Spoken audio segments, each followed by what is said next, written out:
I think it's a good thing, a real good thing. You know, we got a lot of a real strong Native community right here. The brothers and sisters here, you know, they work with you, they help you out. We're like a little family, you know.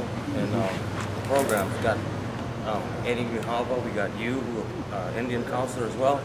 And that really, you know, a lot of natives, they don't feel right talking to like white people. I've never been to treatment before. This is my first time, and it was kind of hard at the beginning. I wasn't really sharing much. I was just kind of sticking to myself. But as the days went on, you know, with the programs that we have for Native Americans, you know, it really helped me to speak out more in our group. I think it's a good thing because being a Native American, we just kind of drifted away from our tradition, and as a recovering alcoholic. And I think it's very important what our ancestors. I believe it's very helpful and it works simply because it helps the Native American people to get a better understanding of who they are and to get out of that system that they are in on the reservations. It helps them to experience new experiences and helps them to become a better person. A lot of our people have lost the way, so it's something new for a lot of us. For myself, I've always been into my culture. I don't know as much as other people, but I know that there's some people here right now that don't know where they come from, and it's kind of odd to them. You have to want from inside, and I think that a lot of the Native people want that. It's just kind of odd at first because they're like, what? You do this? You have to do it like that, or what? But if you really sit down and think about it, it's all for a reason. You do everything in a ceremony for a reason. And it's part of learning patience and stuff.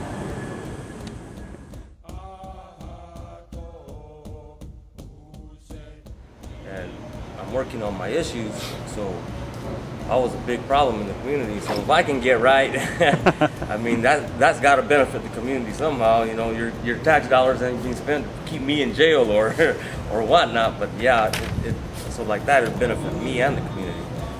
I think it's a start for myself. I would like to get into something that's transitional housing, which is involving the Native American community, which I look forward to because I believe that I need some structure, as well as, you know, being able to tie my culture into it, to be able to smudge, to be able to be around people that are going through the same thing as myself. Well, I believe it helps them get back in touch with their cultural beliefs, and it helps them to rebuild those foundations with their families that sometimes may become disconnected due to substance use disorders and alcohol problems. You know, just by having these Native aspect of it here, it really helps me out because once I get home, you know, I can share with what I learned here. I can take it to my people that haven't been in rehab or, you know, have this opportunity to be a part of these sessions. And it can help them, you know, ease them if they come into rehab. It'll help them out better. They'll have a better understanding of what's going on. So it is a good thing. To love, we gotta first fix ourselves and learn how to forgive and to forgive others too. So I think that's one of the biggest steps I've made so far. Because I had a lot of low self-esteem and a lot of guilt and shame when I came here.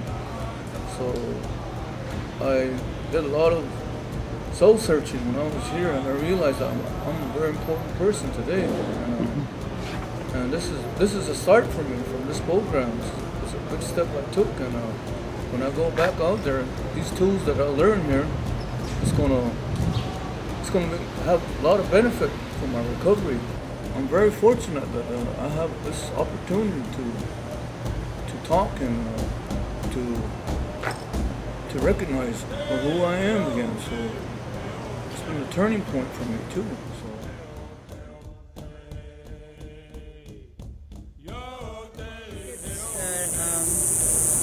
Cooking. The other day we have popovers, and for myself, eating and sitting around the table with people, my family, is a good part. It's where we come together at a table.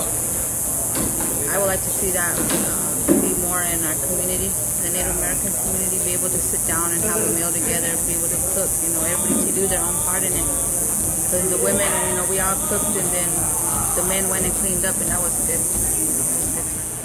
I think it's the sweat lodges because I'm very spiritually connected, and I really need to cleanse myself first of all to get my mind back and focus of the program, 12 step or whatever the other support groups I have, because I need to be a whole person again. I think that's what it is. Circle again too, right there, is because nothing but natives. They pass the feather around. We get the feather. It's our turn to speak. You know, I don't hold back. I notice a lot of people that like don't talk in the other groups.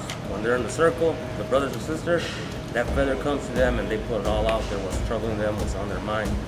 I think that really helps them a lot. You know, as for me, it helps me a lot to share what I need to share, get off my chest what I need to get off my chest. For me, it's the sweat lodge because it really helps me out spiritually. You know, getting back to prayers and being spiritual.